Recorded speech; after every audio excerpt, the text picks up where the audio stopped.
Hello and welcome to channel. आज हम एक फंडामेंटल कंसेप्ट की बात करने वाले हैं, sliding filament theory of muscle contraction. इस थ्योरी को समझना ज़रूरी है क्योंकि ये बेसिस है कैसे हमारी बॉडी फोर्स और मूवमेंट जनरेट करती है, चाहे वो एक छोटा सा ब्लिंक हो या एक पावरफुल स्क्वाट। तो चलिए शुरू करते हैं स्टेप बाय स्टेप। सबसे पहले बेसिक रिवाइज करते हैं। मसल एक ऑर्गन है जो बनता है मसल फाइबर्स से। हर एक फाइबर के अंदर मायोफिब्रिल्स होते हैं। मायोफिब्रिल्स सार्कोमेयर से बना होता है जो मसल कॉन्ट्रैक्शन की फंक्शनल यूनिट है।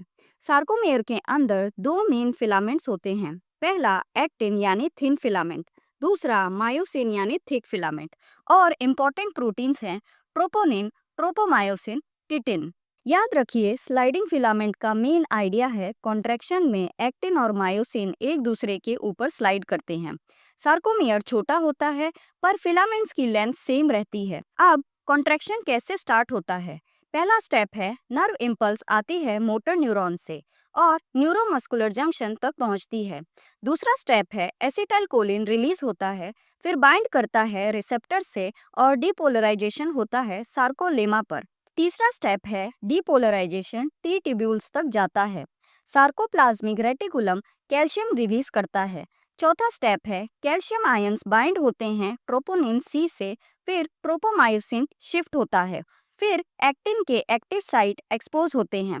ये पूरा प्रोसेस कहलाता है एक्साइटेशन कॉन्ट्रैक्शन कपलिंग। अब आते हैं main theory sliding filament theory पर, जो 1954 में हक्सले और हैंसन्स ने प्रपोज की थी। इसके स्टेप्स हैं, पहला cross bridge formation, myosin head जिसमें एटीपी हाइड्रोलाइज्ड होता है एक्टिन के एक्सपोज साइज से बाइंड करता है। दूसरा power stroke, myosin head tilt करता है, फिर एक्टिन फिलामेंट को खींचता है और सार्कोमेयर शॉर्ट होता है। इस प्रोसेस में एडीपी प्लस पीआई रिलीज होता है। तीसरा क्रॉस ब्रिज डिटैचमेंट, नए एटीपी बाइंड होते हैं मायोसिन हेड पर, फिर मायोसिन एक्टिन से डिटैच होता है।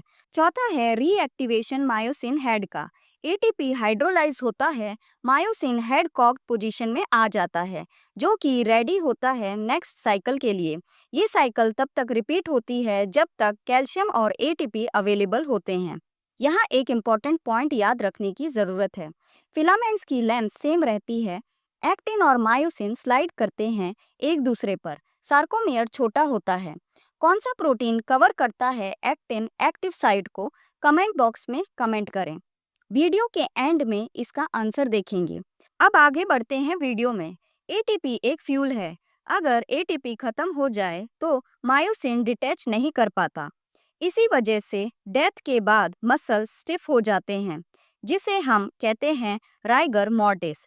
मसल कॉन्ट्रैक्शन की एफिशिएंसी डिपेंड करती है सार्कोमेयर लेंथ पर। अगर सार्कोमेयर बहुत ज़्यादा स्ट्रेच्ड हो तो एक्टिन मायोसिन ओवरलैप कम हो जाता है, कॉन्ट्रैक्शन वीक होता है। अगर सार्कोमेयर बहुत ज़्यादा शॉर्ट हो तो ओवरलैप इतना हो जाता है कि मूवमेंट पॉसिबल नहीं होता। Optimum overlap is equal to strongest contraction. यही है length tension relationship. Clinical relevance की बात करते हैं। स्लाइडिंग फिलामेंट थ्योरी सिर्फ थ्योरी नहीं है, इसका क्लिनिकल इंपॉर्टेंस भी है। माइस्थेनिया ग्रेविस, न्यूरोमस्कुलर जंक्शन में प्रॉब्लम, मसल फटीग, ये होती है एटीपी डिप्लेशन और कैल्शियम हैंडलिंग की वजह से। Exercise physiology, strength training increase करता है क्रॉस ब्रिज एफिशिएंसी को। अब आते हैं उस क्वेश्चन पर जो वीडियो के बीच में पूछा था कि कौन सा प्रोटीन कवर करता है एक्टिन एक्टिव साइट को, तो इसका आंसर है ट्रोपोमायोसिन। आई होप ये वीडियो आपको पसंद आई होगी। चैनल को सब्सक्राइब करें, वीडियो को लाइक और शेयर करें।